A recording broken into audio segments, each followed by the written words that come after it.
मी आज तुमच्यासाठी घेऊन आलेली आहे आंबापोळीची रेसिपी। आंबा हा तर सगळ्यांचा आवडता फळ आहे। आंब्याचे भरपूर पदार्थ आपण बघतो, रेसिपी बघतो। तर आज मी त्याचं करणार आहे आंबापोळी, जसं आपण पुरणपोळ्या करतो त्या प्रकारे। त्याच्यासाठी इथं मी 2 नारळ घेतलेले आहेत आणि चांगले पिकलेले रसवाले 2 आंबे घेतलेले आहेत, अर्धा कप गूळ घेतलेला आहे। तर आपण आता सुरू करूया। मी पहिला नारळ हे 2 फोडून आणि खवून घेते।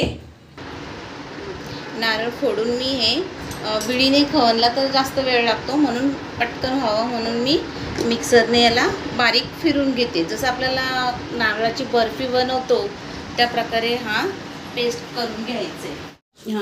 इथे मी खोबऱ्याचं बारीक हे करून घेतलेला आहे। तुम्ही जर करत असाल शक्यतो तर खवणीने करा, नाहीतर याच्यात थोडे पण बारीक तुकडे राहता कामा नये खोबऱ्याचे, कारण पोळी लाटताना पोळी फाटून जाईल। मग असं पूर्ण सगळं असं बारीक झाला पाहिजे। आणि मी इथे ते 2 आंबे जे घेतले होते त्याचा हा रस काढून घेतला आहे। तर आपण आता प्रथम इथे मी गॅसवर कढई ठेवली आहे गरम करायला। त्याच्यात मी 2 चमच छोटा पोहे खायचे जे चमच असो त्याच्याने 2 चमच घी टाकलं आहे। आणि जो आपण खोबऱ्याचा किस करून घेतला आहे त्याला आपण इथे याचा मी या कढई त्याच्यातला मॉइश्चरायझर जाईपर्यंत याला मी परतून घेणार आहे। छान असं गॅस मीडियमवर ठेवायची आहे, पूर्ण असा एकदम सुक्का झाला पाहिजे। असं पुरण बनवून जर ठेवला तर तो पण महिनाभर राहतो, फ्रीजमध्ये ठेवलं तर महिनाभर राहतो। आपल्याला जेव्हा आठवण येईल तेव्हा आपण ही पोळी बनवून खाऊ शकतो। पहिला कसं सीझनलाच आंबे यायचे, एप्रिल मे मध्येच, आता 12ही महिने आंबे भेटतात।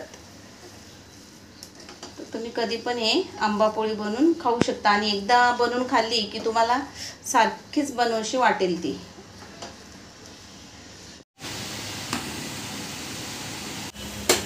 तुम्ही इथे बघू शकता याच्यातलं पूर्ण पाणी सुकलेला आहे आणि आपला नारळ जो किसलेला खोबरा होता तो पूर्ण सुट्टा झालेला आहे बघा। असं झाल्यानंतर याच्यात आपण हा आंब्याचा जो रस काढून ठेवलेला आहे तो टाकायचे। आणि आंब्याचा रस काढायला शक्यतो काचेचा किंवा चिनी मातीचा वगैरे भांडा घ्यायचा, स्टीलच्या वगैरे याच्यात काढायचा नाही। आणि याला पूर्ण मिक्स करायचं आहे।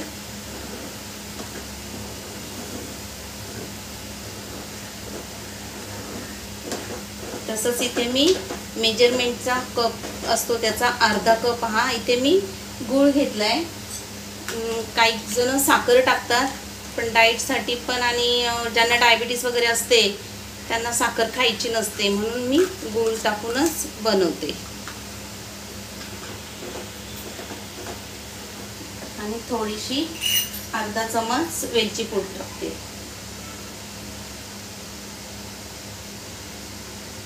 छान वास येतोय।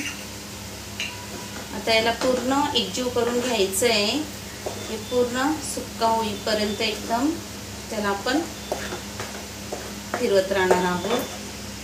कलर पण छान आलेला आहे। आणि गूळ तुम्ही कोणताही टाकू शकता, चिक्कीचा वगैरे गूळ शक्यतो टाकायचं नाही आपल्याला। गूळ पावडर किंवा साधा गूळ असतो तो टाकायचा आहे। कधी कधी गूळ काळसर असल्यामुळं जरा कलर चेंज होऊ शकतो।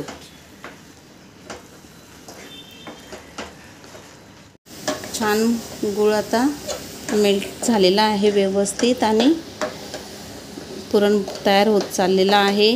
याच्यात आपण थोडंसं चिमूटभर मीठ टाकतोय। गोडाचा कोणताही पदार्थ आपण जर बनवला ना तर त्याच्यात मीठ घातल्यानंतर छान चव लागते।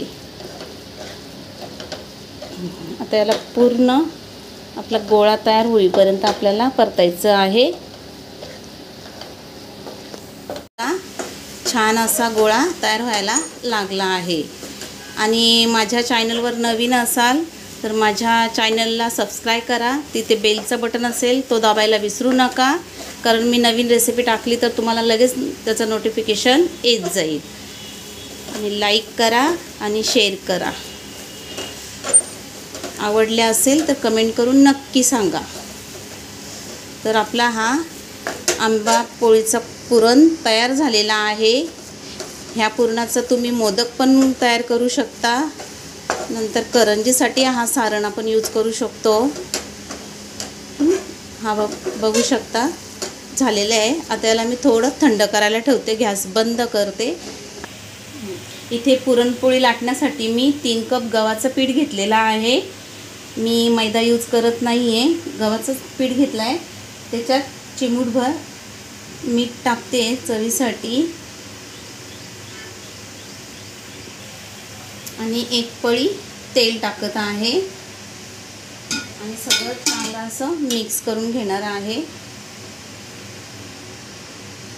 तोपर्यंत आपला पुरण थंड होतोय, तोपर्यंत आपण कणिक मळून घेऊया. आणि कणिक मळण्यासाठी थोडं पाणी टाकून कणिक मळायचं आहे.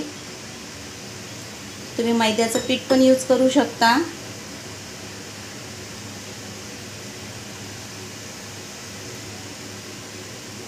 त्याला दोन्ही हातांनी मळून घ्यायचा. जास्त कडक पण नाही आणि जास्त मऊ पण नाही. चपातीच्या पिठापेक्षा थोडा मऊ मळायचा आहे, म्हणजे आपली पुरणपोळी पण एकदम मऊसूत तयार होईल. तुम्ही याच्यात पाहिजे तर येलो कलर, फूड कलर टाकू शकता. बघू शकता. आणि याला मी 10 मिनिटासाठी तेल लावून ठेवून देते.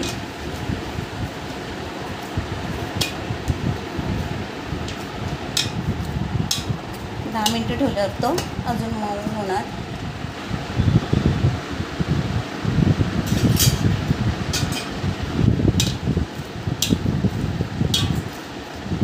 जर तुम्ही येलो कलर टाकला तर प्रॉपर मँगोची पोळी एकदम छान दिसेल. पण माझ्या घरात माझी लहान नात खायची आहे म्हणून मी जास्त फूड कलर वापरत नाही. याला 10 मिनिटासाठी आता मी ठेवून देते. जास्त कडक पण नाही आहे ना, मऊ पण नाही. 10 मिनिटासाठी राहू. इथे 10 मिनिटं झालेली आहेत आणि मी पुन्हा तेलाचा हात लावून हा कणिक चांगला मळून घेते आहे. छान असा झालेला आहे. आता आपण याचे पोळी लाटायला घेऊया.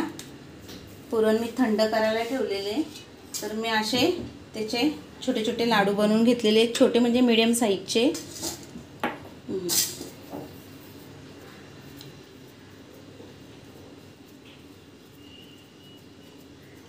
अशी पाळी बनवून त्याच्यामध्ये हा एक लाडू असा भरायचा आणि ह्याचं तोंड बंद करून घ्यायचा. पाहिजे तर हा वरचं पीठ काढून टाकायचा. हे केल्यानंतर पण हाताने व्यवस्थित असं करून घ्यायचं. इथं लाटण्यासाठी मी मैद्याचा पीठ घेतलेला आहे. तुम्ही मैदा किंवा तांदळाचं पीठ घेऊ शकता. जास्त पीठ पण वापरायचं नाही आहे ना. हलक्या हाताने पोळी लाटून घ्यायची आहे.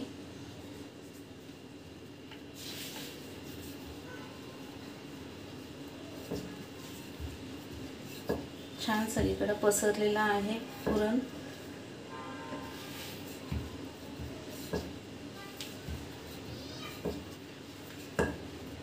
जास्त पातळ पण नाही लाटायची आणि जास्त जाड पण नाही करायची.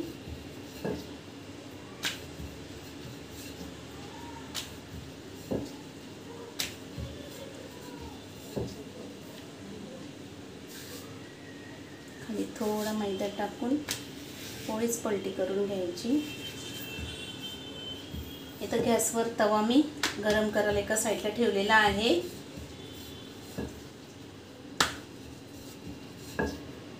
प्रत्येक वेळेलाच डाळीच्या पुरणपोळ्या करण्यापेक्षा आपण एकदा या करून नक्की बघा, तुम्हाला नक्की आवडणार.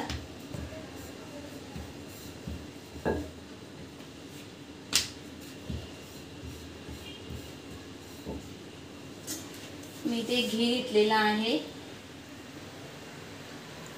गाईचं तूप, तो मी थोडा तव्यात टाकत आहे आणि ही पोळी लाटलेली टाकत आहे. गॅस थोडा फास्ट केला आहे. तसंच मी लगेच ती तव्यात टाकली, तोपर्यंत मी दुसरी पोळी करायला घेते.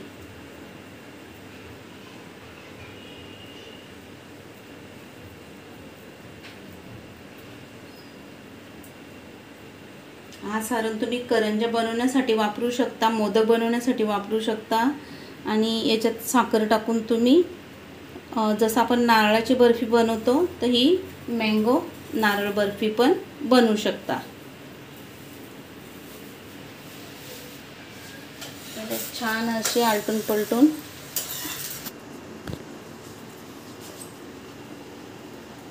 छान अशी चारी बाजूने शेकून घ्यायची आहे.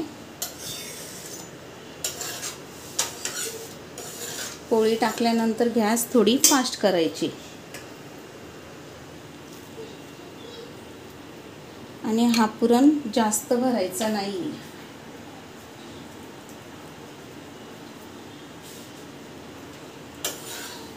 पलटी करायची.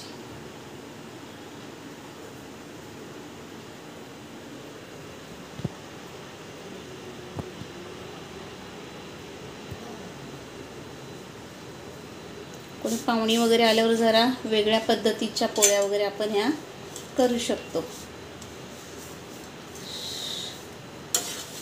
छान अशी फुगते.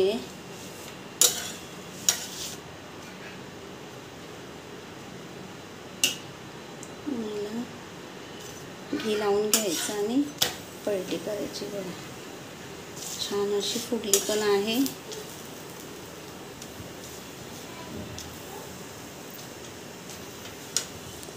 तुम्ही बघू शकता.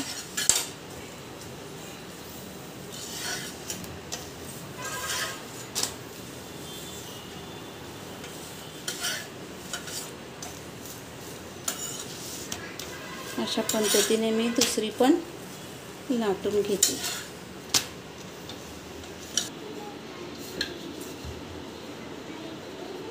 हलक्या हाताने लाटायचं. लाटण्यासाठी शक्यतो तांदळाचा किंवा मैदा हेच पीठ यूज करायचं आहे, किंवा एखादा आपण कापड पेपर ठेवू शकतो.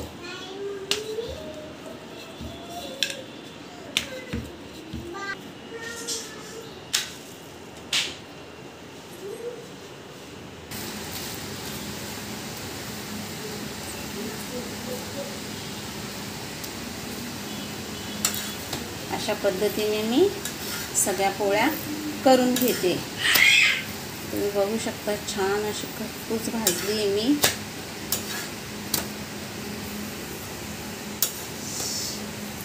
माझ्या मनीषा रेसिपी चॅनलला सबस्क्राईब करा, बेलचा बटन दाबायला विसरू नका. अशा पद्धतीने मी सगळ्या पोळ्या आंब्याच्या पुरणपोळ्या करायला घेतलेत माझ्या दीदीला. अशा प्रकारे माझ्या सगळ्या पुरणपोळ्या लाटून झालेल्या आहेत. तर आपण ह्या आंबेरस किंवा दुधासोबत खाऊ शकतो. तशाही खाल्ल्या तर चांगल्याच लागतात. आणि मी एक टीप देते अशी की आपण जेव्हा तो पुरण करतो तेव्हा जर खोबऱ्याचे छोटे काप वगैरे असेल, भरड असं वाटण पुरण तयार असेल, तर आपण तो पुरण तयार झाल्यानंतर एकदा मिक्सरमध्ये फिरून घेतला तर छान असा मऊसूत आपला पुरण तयार होतो. आणि हा पुरण फ्रीजमध्ये ठेवून आपण महिनाभर राहतो छान. तर ह्यावेळी नक्की तुम्ही ही आंबेपोळी करून बघा. आणि तुम्ही बघू शकता किती छान अशा मऊ झालेल्या आहेत आणि पूर्ण यांच्यामध्ये आंब्याचं पुरण पसरलेलं आहे पूर्ण पोळीमध्ये. बघू शकता हे बघा किती छान अशी पुरणपोळी झालेली आहे. तर नक्की करून पहा आणि माझ्या मनीषा रेसिपी यूट्यूब चॅनलला सबस्क्राईब करा, बेलचं बटन दाबायला विसरू नका, म्हणजे तुम्हाला नवीन रेसिपी आली तर लगेच समजेल. आणि लाईक करा, शेअर करा आणि नक्की करून पहा. आवडल्यास मला कमेंट्स करून नक्की सांगा. माझी पूर्ण व्हिडिओ बघितल्याबद्दल धन्यवाद. चला पुन्हा भेटूया नवीन रेसिपीमध्ये. मस्त खा, मस्त राहा.